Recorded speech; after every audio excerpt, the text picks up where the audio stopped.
let us talk a little bit about the question of relationships and the question of remodeling the personality, if you like.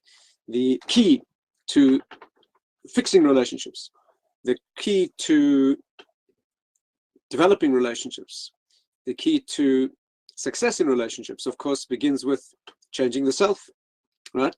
That's the key.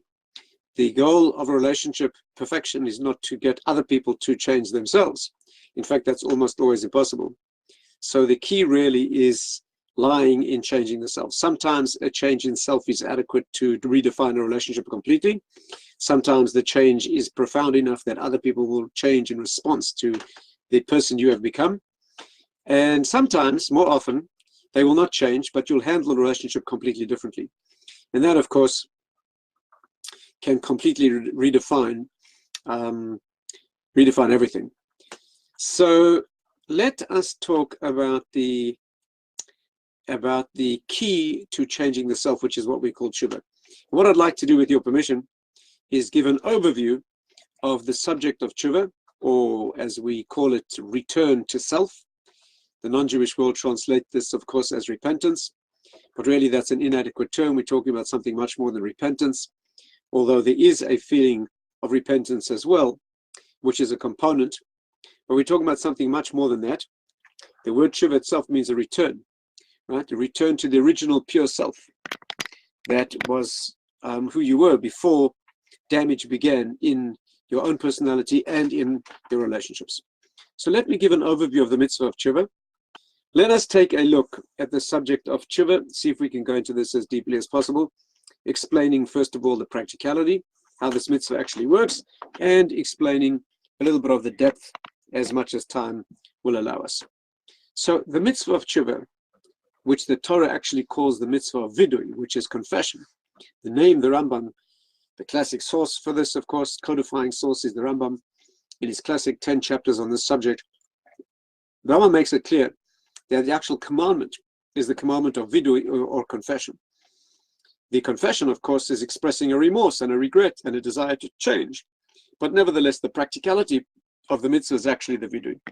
So let's go through the components of the mitzvah and see if we can understand them in as much depth as possible. If you like to look up the reference here, of course, it is the 10 chapters in the Rambam's Laws of Tshuva, available in English as well for those who need that.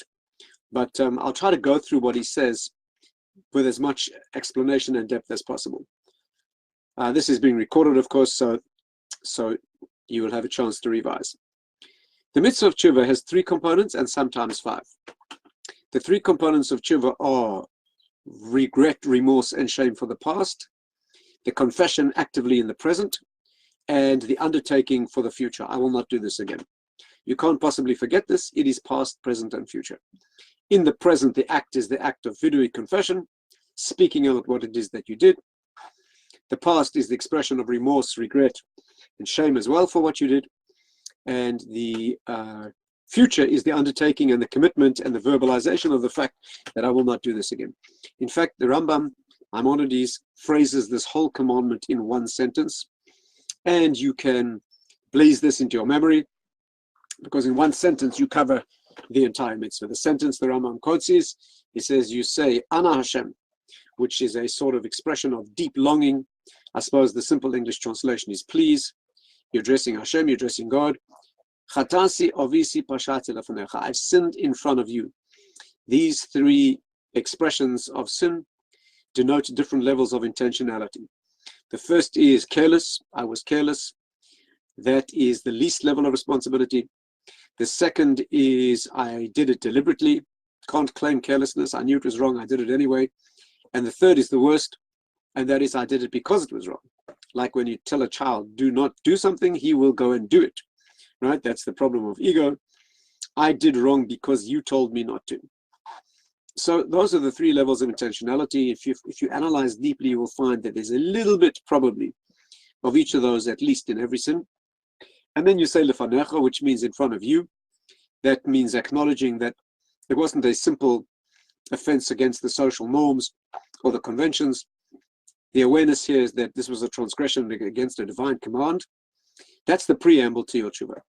And then you do the three components. You say, Hare asisi, behold, I did, kach v'kach. And then you fill in on the dotted line, so to speak, what exactly it is that you did.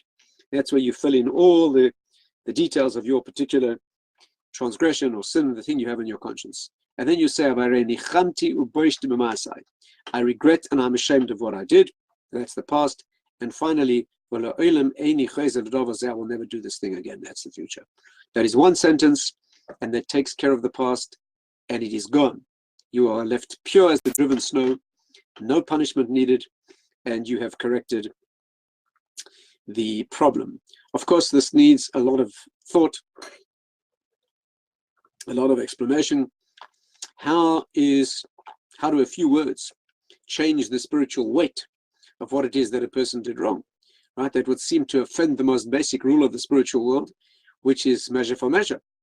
So how do you counterbalance the spiritual damage with a few words? We'll have to discuss this and see if we can understand. But those are the components. Now those three components apply only when the sin is private. If the sin involved someone else, if there was a victim, so to speak, of the sin, right? A sin that was interactional, where someone was hurt, not only your own spiritual being, right? Breaking Shabbos or eating unkosher food or something done in private, that is a personal private sin. But if the sin involves someone else, like where someone else is hurt, feelings are hurt, physical or emotional damage has been perpetrated, in such a case, you cannot do tshuva until the damage is undone, right? The Rambam's classic expression is that if a person has outstanding damage with other people and you try and do tshuva, speaking to God in remorse is like going into a mikveh while holding the source of contamination in your hand.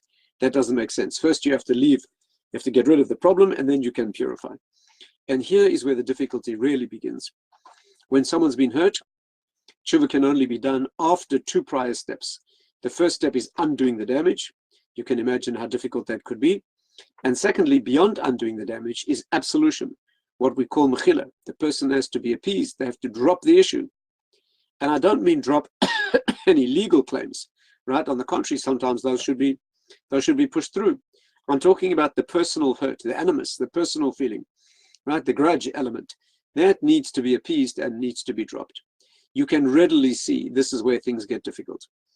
In doing the three steps of remorse, regret, intention for the future, no problem. All it takes is sincerity.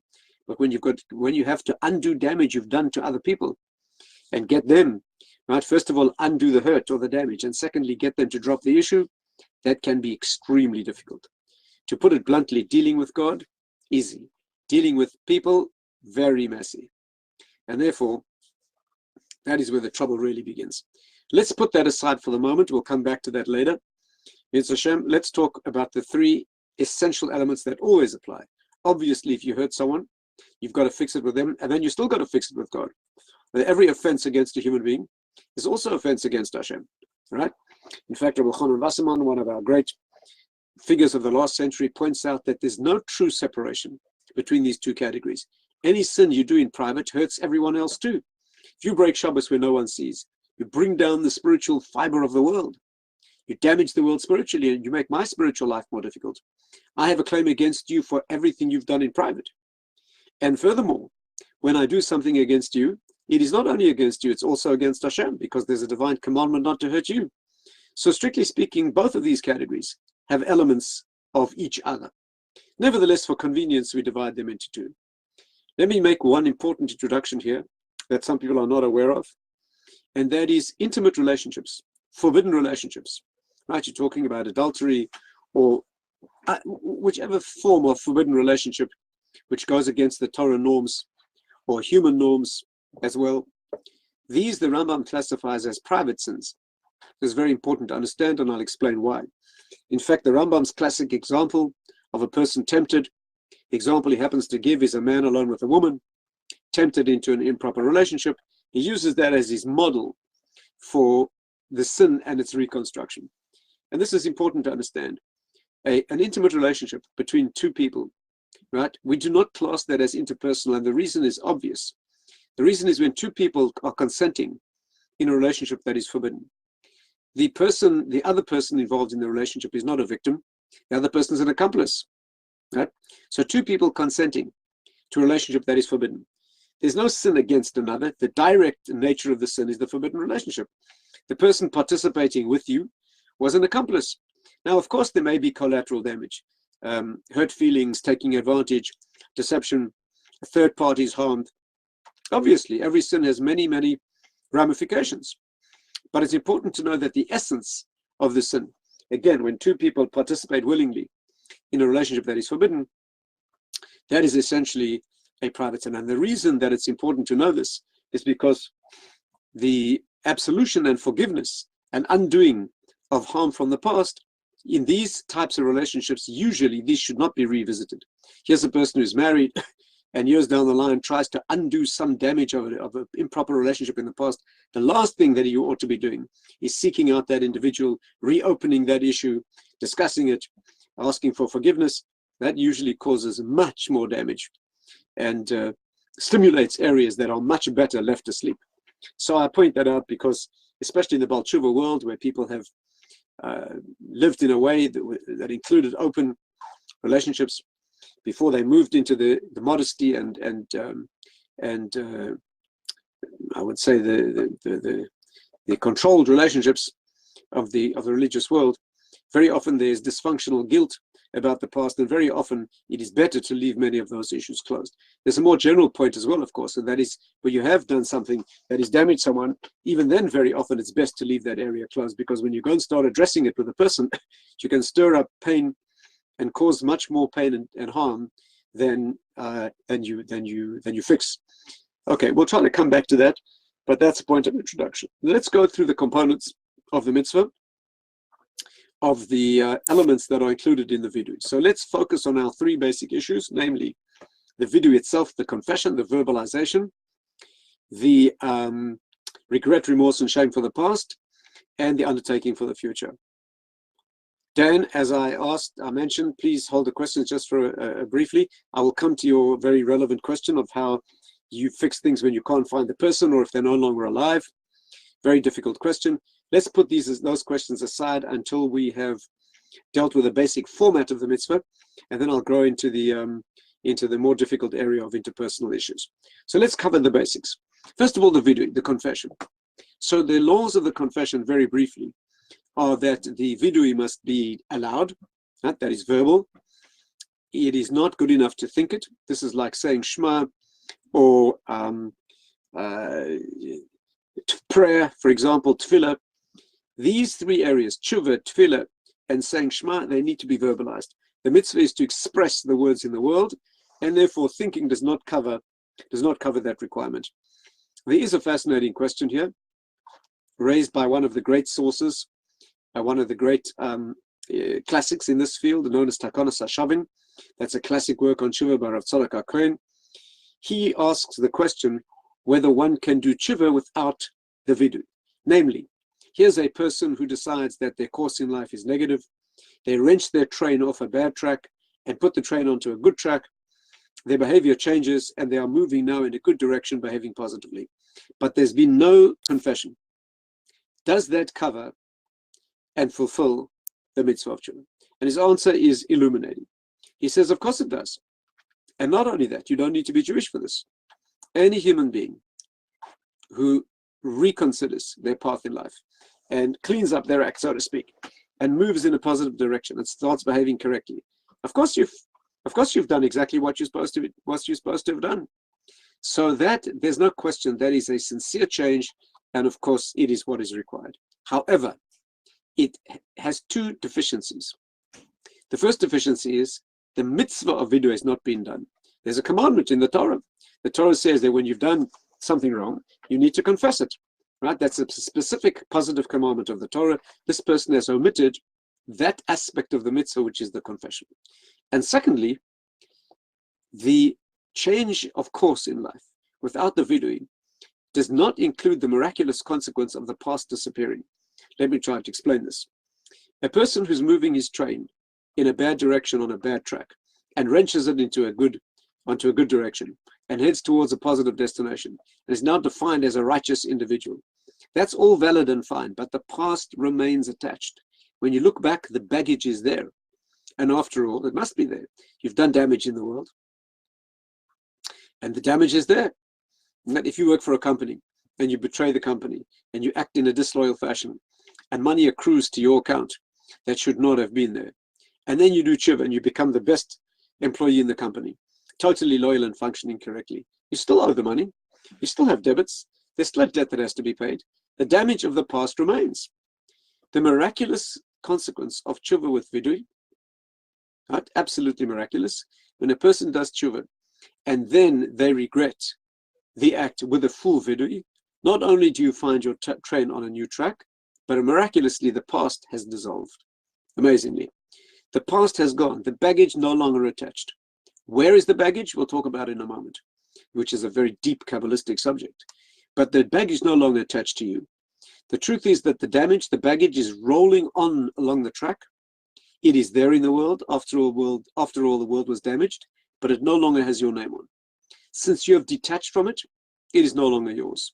What's it doing in the world? Hashem is using it for what he needs. I'll try to explain this as far as can be explained. But that is the miraculous consequence. So when you move your train onto a new track and start behaving correctly, and you fulfill the vidui correctly, that means you speak it out as you should. Not only are you redefined as a new individual, but that redefinition detaches you from the damage that accrued, which had your name on. That's absolutely something completely miraculous. Now, how does this work? We'll have to explain. Not only that, something even more miraculous happens. If a person does the vidui correctly, not just out of fear of punishment, but out of love, what we call tshuva mi'ava, not only is the damage no longer yours, but it now redounds to your credit. Amazingly, the debits and the damage that you caused in the world are now considered a credit, and they work to your advantage. Obviously, this needs deep understanding, and we'll try to explain it. Gila, I'm not going to deal with your question right now. If you don't mind, just please hold it, and I'll try and come back to it at the end of the session. If I've not done so, please remind me. I'm just not dealing with individual questions right now until I've got through the basic format as I try to explain. So the vidui involves verbalization. I'll come back to try to explain this depth in a moment. Let's just cover the practicalities. First of all, verbal, not thought. Secondly, to no one else. No intermediary. This is to God only. The Christians, of course, they interpret the biblical commandment of confession to an intermediary, right? You confess to someone else, a confessor. It's completely wrong and forbidden in Judaism. You probably know that Christianity is always working through intermediaries.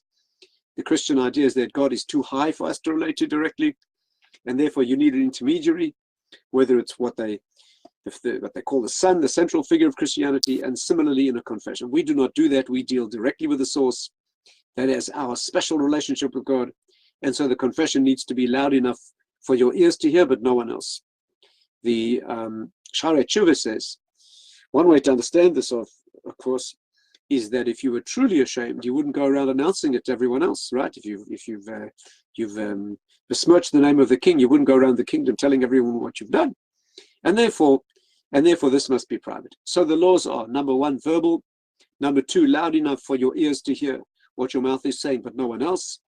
Number three, it must be a language you understand, right? A language you understand. The essence of the tshuva is the work you are doing to express yourself.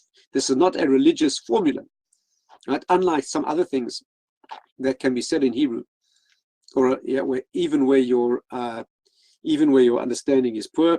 This is not the case with tshuva. You need to mean what you are saying, and therefore it needs to be a language you understand. As an aside, I would say that it is true that Hebrew is better than other languages. According to Kabbalistic teaching, Hebrew, the holy language, gets through certain gates in the spiritual world that other languages do not get through. That is true. But it's more important that it's a language that you understand. How do you use the power of Hebrew if your Hebrew is not good enough? Gila, this answers part of your question. And that is, you can daven together with a minyan. When you are praying at the same time that 10 people are praying together, you have the power of Hebrew. The reason is that the gates in the spiritual world, so to speak, according to Kabbalistic tradition. The gates are opened either by the holy language or by the holy presence of a minyan that is davening together. And once a minyan is davening, you join in, then you have the benefit of punching through those gates in a very powerful fashion. And of course, it makes no difference if you're a man or a woman. Once you join the minyan, you have that power. A very good way to do this, if you want some practical suggestion, you daven together with a minyan. At the end of the Amidah, when you get to the switch into the singular, I'm sure you know that we always pray in the plural. And this is something that is extremely important on Rosh Hashanah and Yom Kippur, particularly on Rosh Hashanah. We are praying in the plural always. Very dangerous to single yourself out on Rosh Hashanah.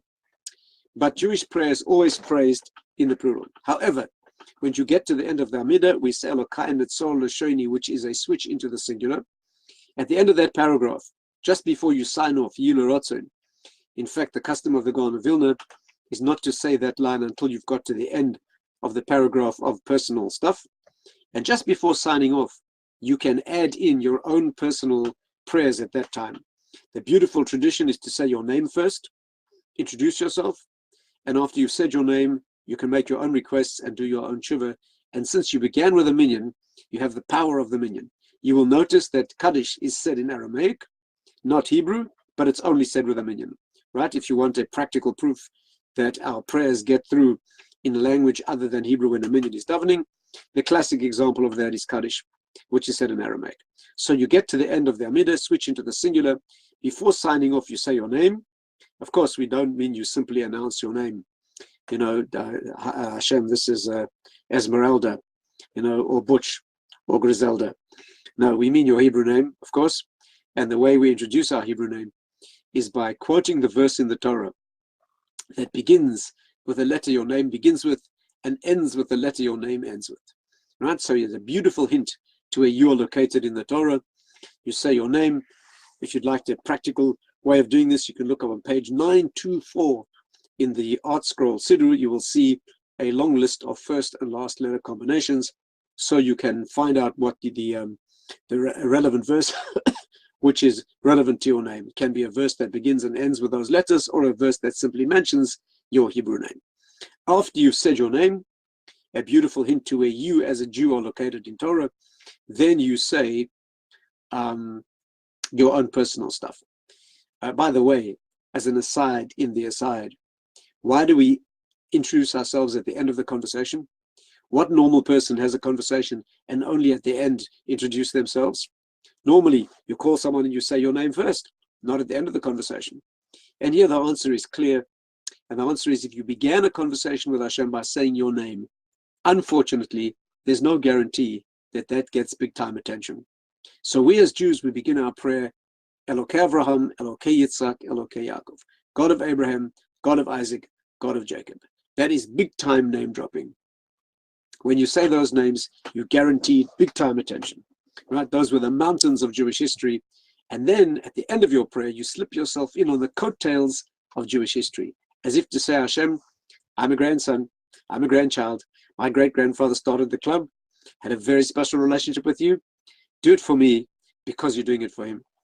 And therefore, that is a beautiful time to do it. Yes, Debbie, you can make personal requests in Shema Kolenu, but I recommend not doing that. First of all, you need to know what you're doing. When you insert personal things in the middle of the Amidah, you need to do it correctly. This is a convenient way to do it at the end when you've said your piece. If you need to, you can stop and answer Kedusha. When the Kehillah is saying the Kedusha, you can answer. I suggest doing it at the end. You can make your personal requests and you can do your tshuva at the end. So that is a very good place to do it, and in a language that you understand. And finally, the more you say, the better.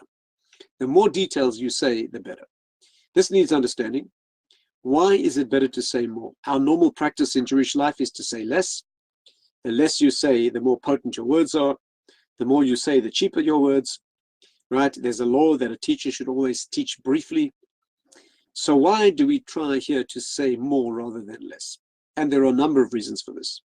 Reason number one is that every sin has many components, unfortunately, and you're trying to work through all of them, not just referring to the sin generically. For example, in every sin, there's the sin of the action. Then there's the sin of the thought. And it's written in many sources that you are punished worse, or put it this way, the spiritual damage is greater for the thought than for the action. So if a person is doing a sin, I'm not talking about a thought that is controlled, a yetzer hara, a lust or a craving that tempts to sin, which is controlled. On the contrary, there's reward for that, generally speaking. I'm talking about a sin where there's thought and planning, and then the sin is done. In such cases, the thought does more damage than the action, and the reason is clear. The action is soiling and contaminating a physical being, namely the body. The thought is contaminating a spiritual being, namely the mind. So there's culpability for the action, culpability for the thought. Then there's the fact that after the sin, you might have become depressed. That's another problem. Then there's the fact that after the sin, it became easier to sin a second time. That's another problem. Then there's the fact that after the sin, maybe other people are aware of the sin and it made their resolve weaker. That's another problem. Then there's the fact that when you were sinning, you were wasting time. I'm sorry to have to tell you that, but if you spend half an hour behaving in a sinful fashion, you're guilty not only for the action, also guilty for the waste of time. If you spend a day betraying me, if you work for me in my company, and you spend a day betraying me working for the opposition, for the competition, I have two problems with you. One is the act of treachery, that's culpable. And the second is you were paid a salary that day, but you weren't working for me. So when you spend time in a sin, you're not only guilty of the sin, you're also guilty of the bittul Torah. That means of the positive actions you should have been doing then. So you can see, if you begin to think about this, that almost every sin has cosmic effects. And probably, as Rav Dessler explains, every sin, if you really think about it deeply, damages the fabric of all of reality. And therefore, the vidui is an attempt to cover all those bases. You are trying to work through all the ramifications and all the consequences and all the details. And finally, there's another reason for the expression of detail, and that is that the sin itself is traced back to a problem in personality, right? First of all, by the way, the problem in personality is not always obvious. When a person gets angry, right? Let's say you behaved in an angry fashion, and that needs to be corrected. Sometimes anger, in fact, is rooted in pride. When someone stood on your toes and you got angry, why did you get angry? Because of your toes. And you're a very important person. Those are your toes. But if you're a non, if you conquered your ego completely, and you didn't stand on anyone's toes, you wouldn't have got angry. So sometimes anger is rooted in pride. And therefore, a person who controls ego will not only be a humble person, most probably they won't get angry either. The vidui is an attempt to delve into character. It isn't only a formula for expressing what was done. It's a very deep and hard rooting out of character. The best way to say this, and I'll just refer to this briefly, is that if you look in the laws of tshuva in the Rambam, you see that he goes through them in the first few chapters, and then amazingly in the 7th chapter he starts again, in very similar fashion to the way he started in the beginning. In the 7th chapter, the Rambam says when a person has sinned, they need to confess, and he starts, but he adds a few critical words there. In the 7th chapter, the Rambam talks about tshuva, and then he adds these words, in order that a person should die as a Baal tshuva. This means that there is a certain kind of tshuva that needs to be done before death. The Rambam, of course, is simply expressing the Mishnah. The Mishnah says that Rabbi Yishmael, I think it was, taught his Talmidim that a person needs to do tshuva one day before death. The students asked the obvious question. They said, Rabbi, how does a person know which is his day of death? And so he answered, correct, do it every day. Now, this is not joking or facetious material. What the Talmud is teaching you is that every day there needs to be not just the tshuva for the actions you've done, but a global preparation for leaving the world, namely that your soul needs to be as clean as when it was given to you, so it can be given back clean. Let me put this another way. There are two types of tshuva. One type of tshuva is for what you've done, but there's a much deeper tshuva, and that is for who you are. By the way, Rosh Hashanah is more for focusing on this than for focusing on the details. Yom Kippur is for focusing on the details. Yom Kippur is very difficult work. You have to go through everything you've done wrong. Rosh Hashanah is only for one thing, and that is for who you are. All you are in Rosh Hashanah is a vehicle for expressing Hashem's presence in the world. That's all. That's the only single theme of the day. The shofar itself is only that. It is the cry of the neshama expressing its essence. And therefore, the work of tshuva that the Rambam's talking about here is we call it a tshuva for midas, a recreation of the personality, the character traits, not just the details of what was done. Teresa, quite correct. We are talking about a correction of the essential personality. And so these are some of the reasons why the vidu needs to be done in detail. It is a wrenching work of going through all the facets of the sin and delving down into the problem in personality that led to the sin in the first place. There's one exception when one should not go into detail, and that is pretty obvious. Usually happens on Yom Kippur. You're sitting there doing tshuva. After all, you might as well do tshuva on Yom Kippur. You have nothing else to do. So you're sitting there going through your actions of the year, and you come back to some sin you performed during the year, and you start going into detail, repeating what it is that you did. And before you know it, you're back at the scene of the crime, quite enjoying the memory. That is not good, needless to say. And so in such cases, you move rapidly on, mentioning the sin briefly while you still feel regret, remorse, and shame. And before you start enjoying an illicit revisiting of the sin, you move on. Those are some of the laws of the vidui, and those are the elements that must be expressed, not only the details of what was done, but the regret, remorse, and indeed shame. Shame is an element that Rabbi Yonah mentions in Sha'arei Tshuva. You should note that when I'm going through all of these, Lisa, I'll repeat the sentence in a moment, but when we go through these elements of tshuva, you should know that these are the three basic elements of tshuva. If you want to be a black belt, so to speak, then you learn the classic work on tshuva, which is called Sha'arei Tshuva. And if I remember correctly, he gives 17 requirements for the law of tshuva. But the essential three are the ones we've mentioned. What he adds, one of the things that he adds is not only remorse, but also shame. Lisa, yes, I see that that's an important question. Let me mention it again. This is the statement of tshuva that is the carrier wave, so to speak, which is good for all sins. And you'll find this, if you look it up, in the very first paragraph, in the first chapter of the Rambam's laws of tshuva. And this is what he says: Ana Hashem, please Hashem, chatasi avisi pashati lefanecha. I've sinned in these 3 degrees in front of you. That's the preamble. Then you say, Vare asisi kach v'kach, and behold, I have done X, Y, Z. X, Y, Z. If you're American, X, Y, Z. You fill in on the dotted line what it is that you've done. That is the confession.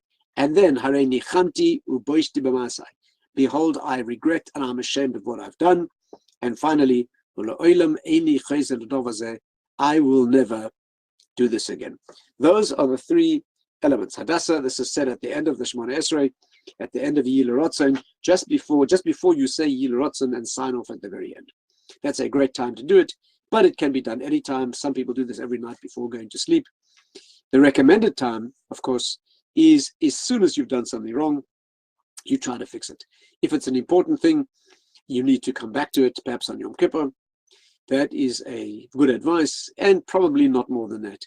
Many people are emotionally weak, and if they start going through tshuva repeatedly, they start getting to a point where they actually don't trust that God has forgiven them, and that becomes a dysfunctional element. So usually we are recommending doing tshuva once, maybe on Yom Kippur, but it is very hard.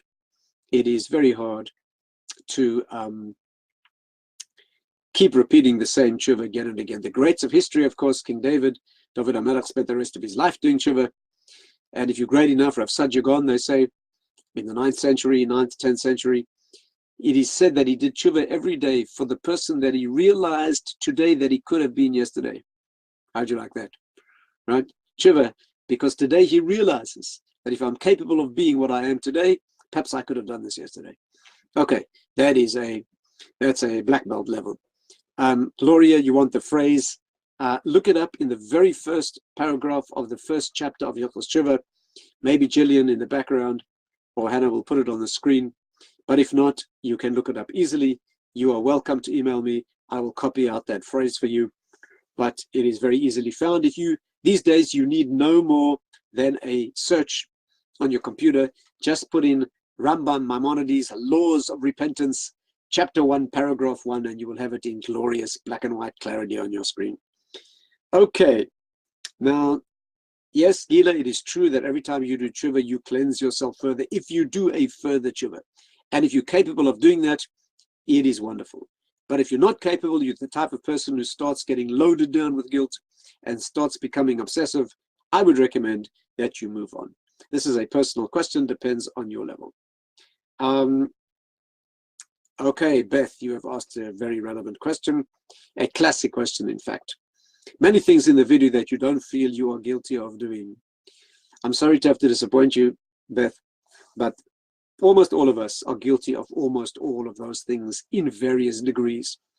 Your question was once asked by a man who came to the Rambam and he said, Rabbi, I cannot say the video honestly because there are many things in that list that we say on Yom Kippur, illicit actions. I've done none of those. The Rambam showed him where he was guilty of all of them. So you may be guilty of things on that list in a much more subtle fashion than the coarse and crude vulgar version of those sins, right?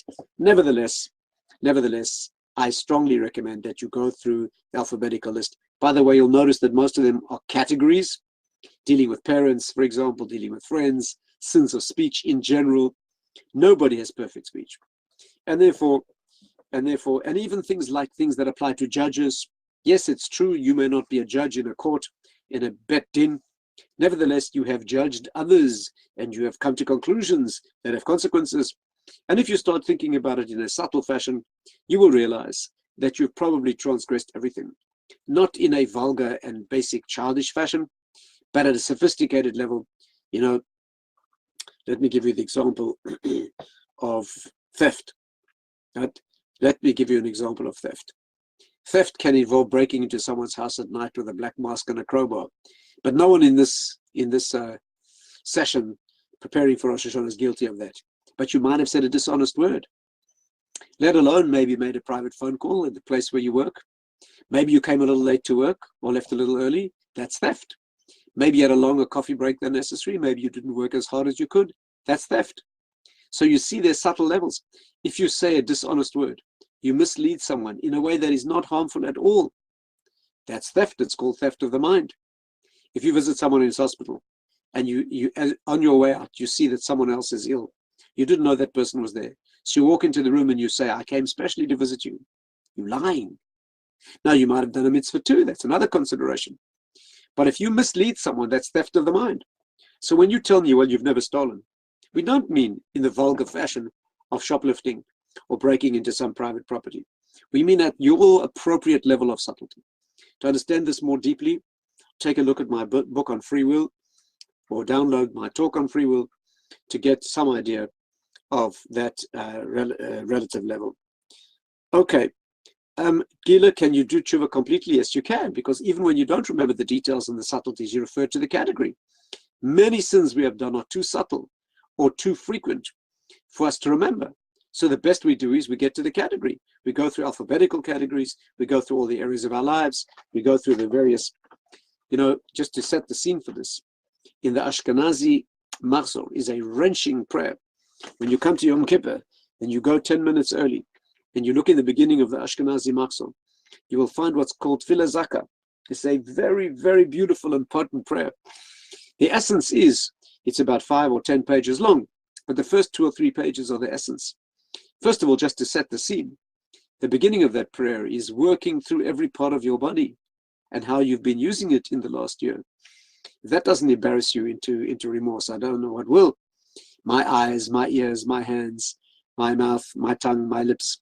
You go through every part of the body and how spiritually correctly you have been using it in the past year. Right? That is a very, very powerful setting of the stage for tshuva. And then you come to the part where you unconditionally forgive anyone else who needs your forgiveness and asks that in that merit others should forgive you. So you are going through, and even if you've not sinned, have you used every part of your being in the most positive fashion? If you haven't, at a high level of sensitivity, that's culpable as well. And therefore, we are guilty of most of those things, and so we should take that seriously. Okay, so that is the reason I see some of you asking this question. That is the reason why we go through an alphabetical list in addition to our private stuff. By the way, while we're on the subject, when you go through the alphabetical list and all the categories that we mentioned on Yom Kippur, you will notice that there's one thing that is completely lacking from the wording in the Machzor, and that is, Hashem, I will never do this again. That is not written at all. In other words, in our written format of tefillah, we have a very clear statement of our regret, remorse, and shame. We have a very clear statement of what we have done wrong. Obviously, you fill in your own details as well, but there's no statement, I will not do this again. And it's quite clear from the Rambam that if you don't say this, you have not done tshuva. The answer is this. The reason that that's not included in the Machzor is because, as we said before, our prayers are always phrased in the plural. And therefore, we can say in the plural as a people that we have sinned and we are sorry and we regret it. Of course we do. Otherwise, what else are we doing in Shul on Yom Kippur? But I cannot say that you will not do a thing again. There's no way these rabbis could write that. There's no way the rabbis who composed the words of the Machzor, there's no way they could have said, we will not do this again. How can I speak for you? And therefore, since that's a completely singular, personal issue, you need to put it in yourself. There is a clue. The clue comes in the form of a cue. There's one additional line that we do not say during the year, and that is, may it be your will, Hashem, that I do not sin again. And then is your clue, your cue to come in and say, and I will not do this again. Right? That is the cue that is given to you to say your own declaration.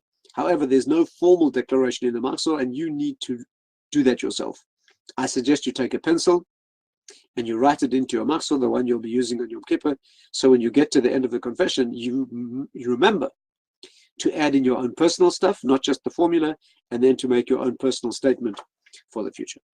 Let's go back for a moment. We don't have that much time left. Let's go back and try to understand a bit of the depth here. First of all, let's start with just a Kabbalistic notion. Some of us in our private group have mentioned this before, but just to refer to, and you'll find this written in detail in my latest book, which is called As Dawn Ends the Night. There's a section on tshuva there, but I'll just mention it briefly. What happens to the damage that you have perpetrated in the past is that it rolls on as part of creation that was destined, but it's no longer yours. This is based, I won't go into the technical details, based on the verse that the Gemara brings on page 89 in the Masechta called Shabbos, Tatz. There the Gemara says that if you make your sins like these years of creation, you'll be white as snow. It's a play on words. The verse actually is saying explicitly, if your sins are scarlet, like scarlet thread, they'll become white as snow. And then the Gemara points out that scarlet thread should use the word shani, but in fact the verse uses the word shanim, which means years. And the Kabbalistic explanation hidden in those lines of Gemara is that if you make your sins like the years of creation, in other words, you let them roll on from the 6 days of creation as that which had to be in the world because God foresaw it, then you become white as snow. Incredibly, this is based on the miracle of Yediyah and Bechira, God's foreknowledge and your free will. Since he saw before that the sin would take place in the world, it had to be. Why are you accountable? Only because you bought it. Only because you wanted it. You put your name on. You acquired it. You did the sin voluntarily. That's why it became yours. What does tshuva mean? You change your desire. I wish I had never done that. Rambam's definition is, you want so powerfully not to do it, that if you'd be put back in the same situation with the same opportunity, you would not do it again. Therefore, you are a different person. You are defined by what you want. You are what you want. And if you could change what you want, you're no longer the person you were before. And therefore, you're a different person. You're not the person who perpetrated that damage. What happens to the damage? It's rolling along the track, but detached from your engine. It's rolling along the track as an ongoing part of history. Damage in the world, but not with your name on. Whose name is on it? God takes care of that, right? He saw it before, and it had to be that. So this is amazing, amazing Kabbalistic depth, but the point is that you are detached. Let's take one more step. How does saying some words counterbalance all the damage in the world? After all, we know that the deepest rule of the spiritual world is midah keneged midah, measure for measure. Well, measure for measure means that you need to be punished with the same amount of suffering as the damage that you caused in the world, which incidentally is the same amount of damage that there is in the root of the personality that led to that. The spiritual world is perfectly balanced. When there's damage in the personality, imperfection in the personality, that leads to an action in the world, which leads to damage, which is exactly in proportion. How much punishment do you need? exactly as much pain as the damage in the world manifests. What will that do? Exactly counterbalance the imperfection in the personality that led to the problem in the first place. What goes around comes around. As I always like to say, this is the old Yiddish word called karma. Yes, that's what it is. And therefore, the miracle is, and the question is, if you say the vidui, how do you counterbalance all of that spiritual energy in the world? Where's the counterbalancing? And the answer is good news and bad news.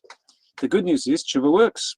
The hard news is when you say you won't do it again, you have to mean it. You have to shift yourself through the distance that the pain would have shifted you. Let's understand this. Punishment is not vindictive. Punishment is corrective. Right? Corrective. How much punishment do you need? Enough to move you to where you should have been, to the kind of person you ought to have been, lacking the damage and spiritual insensitivity. Tshuva should move you through the same distance. Tshuva is not a formula that you mumble, a ritual. Tshuva is a radical act of work on the self that shifts you through the distance that you need to move. The reason you don't need to be punished if you've done tshuva is because you've just done the work that the punishment was meant to effect. And that is the logic. Finally, on this score, let us just say this, that tshuva done mi'ava is not only undoing the damage, but it's taking the damage and making it become part of a credit. And this obviously is no less than miraculous. But let's understand how this works. Here's the mechanism. Imagine a person coasting in life at a certain spiritual level. They're tempted by sin and they crash. Now they're moving along at a spiritual level, damaged, scarred by the sin. Later they do tshuva, come back to the same level they were at, and move on. After all, tshuva removes the damage. But if tshuva is done mi'ava, not just out of fear of punishment, but out of love, a deep understanding, a radical change in self, this does not take you back to where you were before, it takes you higher than you were before. Let's understand the mechanism. Tshuva miyira, when you do tshuva out of fear, right? When the child doesn't touch the chocolate chip cookies when the mother goes out because he's afraid of punishment. Is he a better child? Well, he has self-control, but he's not a deeply better child. And the proof is, if he could get away with it, he would. But a child who's done tshuva mi'ava, who really understands what was wrong with his actions, this kind of child won't eat the chocolate chip cookies even when he could.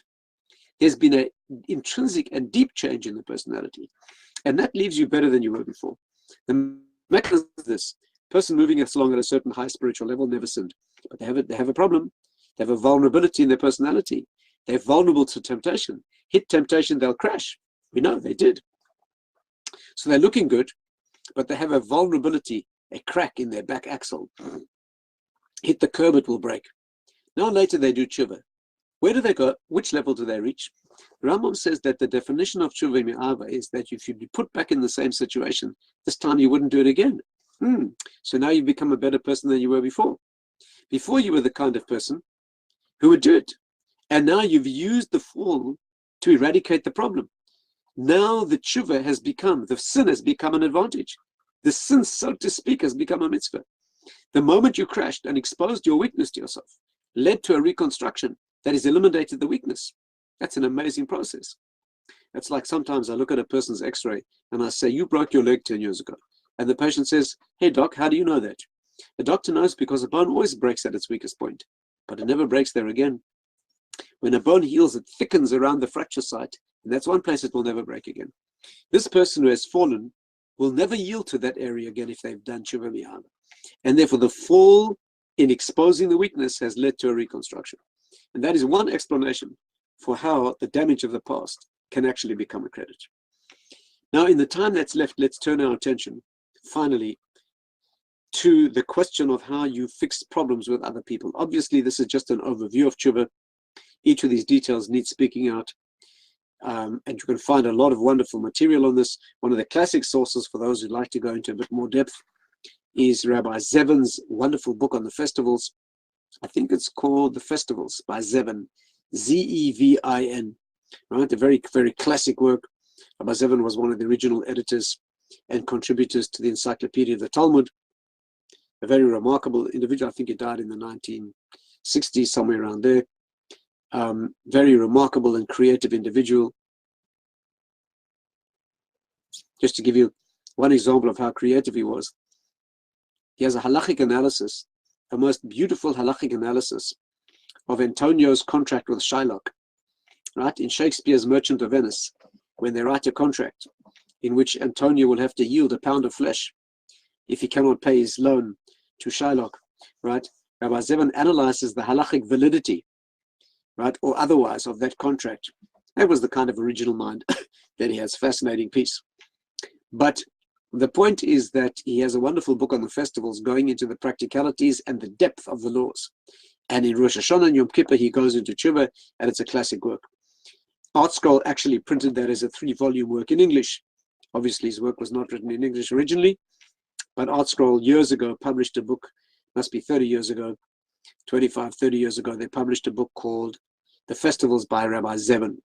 That's a classic source, and I highly recommend that you take a look at it if you want more of the depth of tshuva.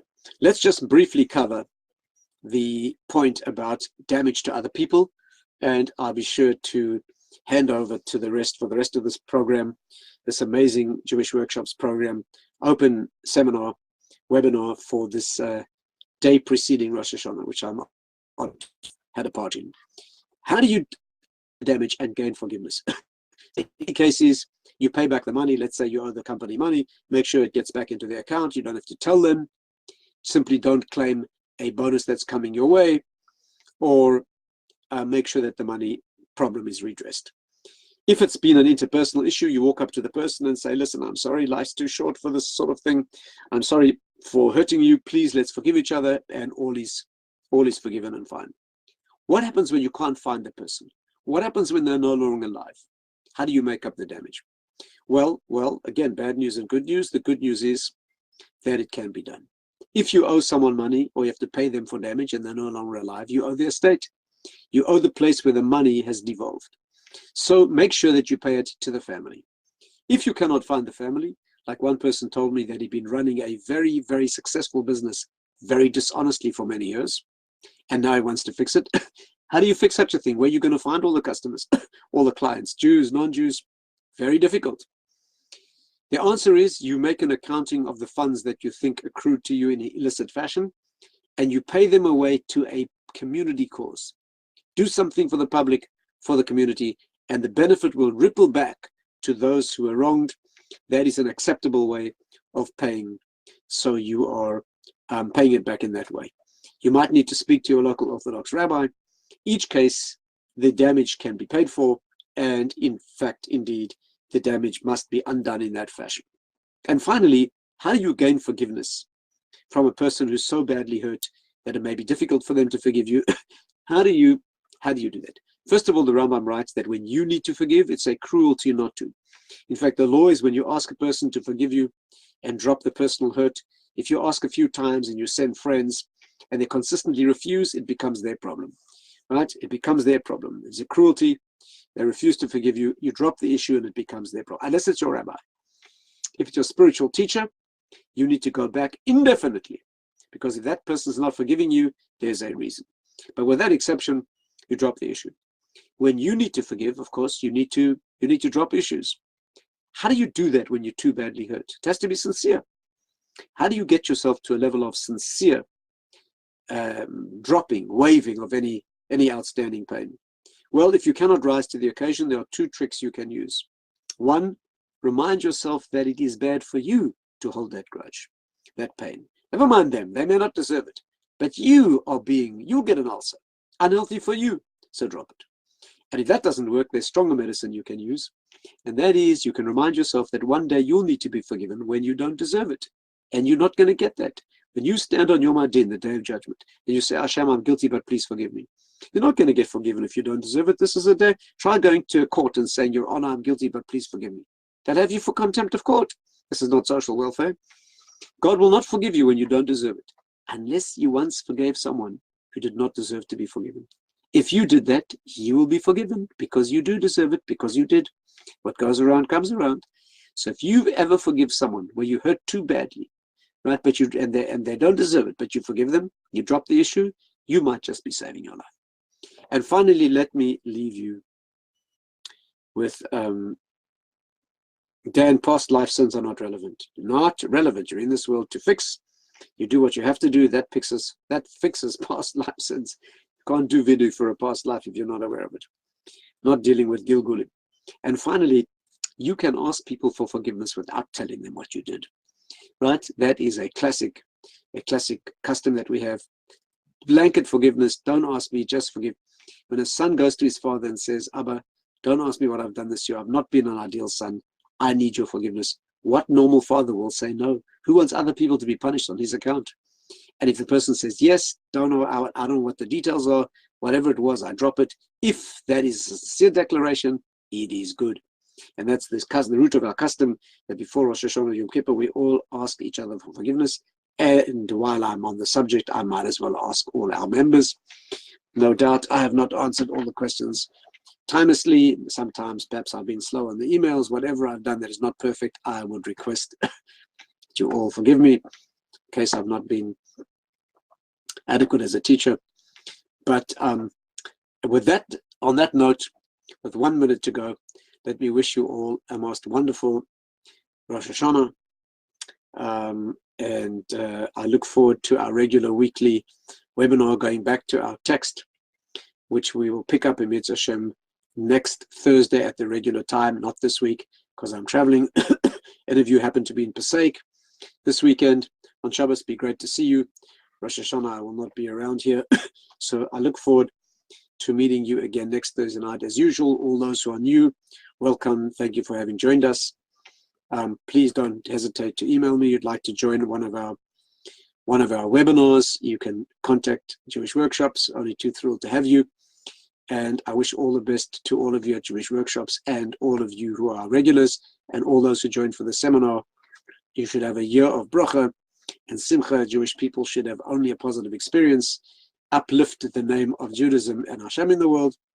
That should be our lot. Thank you very much. All the best. Thank you so much, Rabbi Tatz. Pleasure. Great to be with you. Thank you. Thank you. As we close up for the day, I just want to say thank you to everyone who joined us from near and far. Thank you to our speakers, Sari Yocheved Rigler, Rebbitzin Tzipora Heller, Rabbi Manis Friedman, Chaya Hinda Allen, and Rabbi Tatz. It's been an honor to listen to your words of wisdom and inspiration in preparation for this year's Yamim Tovim. Thank you to our entire Jewish Workshops team who have been tirelessly working to make this event a reality. Thank you, Ayala, Batya, Bracha, Chava, Hannah, and Talia. And last but not least, thank you to all of our attendees, our current community members and our future community members. Thank you for allowing us to create the largest live Jewish online event of the year and supporting us in our efforts to offer you this once-in-a-lifetime learning experience from the comfort of your very own home. I certainly look forward to joining all of you again soon. If you have any questions or would like help registering for any of our communities, please feel free to email us at jewishworkshops@jewishworkshops.com, or you can call 718-736-2925. Otherwise, please feel free to put your name and your telephone number right into the chat box. We're happy to reach out to you as well. We love hearing from our members, so if you have any feedback from today's event, we'd love to hear that too. Thank you so much for being here. Wishing you all a happy, healthy, sweet new year full of growth, love, and support. Have a great day.